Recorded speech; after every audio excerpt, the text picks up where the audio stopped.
Hey guys, അപ്പോൾ ഇന്നത്തെ പരിപാടി എന്ന് പറഞ്ഞാൽ റീലിൽ നമ്മളൊരു ചമ്മന്തി ഉണ്ടാക്കുന്ന ഒരു വീഡിയോ കണ്ടായിരുന്നത്.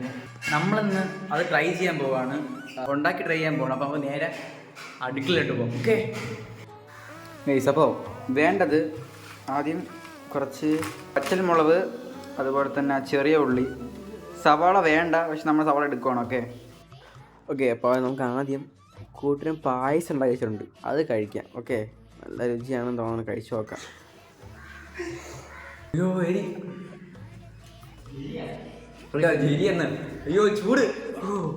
ആയ നമുക്ക് ചട്ടിച്ചോറായിട്ട് എണ്ണ ഒഴിക്കുക. ഇത് യൂസ് ചെയ്യുന്ന കൈസ് കുഴപ്പമില്ല. ഓക്കെ, അപ്പോൾ ഇത്രയും നെട്ടുകൾ നമ്മൾ എടുത്തിട്ടുണ്ട്. ഓക്കെ, ഇതിനെല്ലാം ആദ്യം വറുക്കണം. ഓക്കെ, വറുത്ത് പോരാം. ഓക്കെ, അപ്പോൾ നമുക്ക് ആദ്യം മുളക് ഒരു സൈഡിൽ, വറ്റൽമുളക് ആദ്യം ഒരു സൈഡിൽ വറുത്ത് പോരാം. പിന്നെ പപ്പടം പൊള്ളിക്കുക. പപ്പടം പൊള്ളി എന്ന് പറഞ്ഞാൽ നമ്മൾ ചോറ് കഴിക്കാനും അതുപോലെ ഇതുണ്ടാക്കാനും വേണം. അപ്പോൾ നമുക്ക് ആവശ്യത്തിന് ഈ സാധനം നല്ലോണം പൊടിച്ചിട്ട് ഇനി പപ്പടം ഇട്ട് കൊടുക്കും. ഓക്കെ, 2 3 ഒരു പപ്പടം നമ്മൾ അങ്ങിട്ടുണ്ട്. ഉള്ളി എടുത്ത നമ്മൾ പപ്പടം പൊള്ളിക്കാനൊക്കെ എടുത്ത എണ്ണ, ഒരു കറുപ്പ് എഴുതൊന്നുമില്ല, അത് പപ്പടത്തിൻ്റെ പൊടിയാണ്. ഓക്കെ,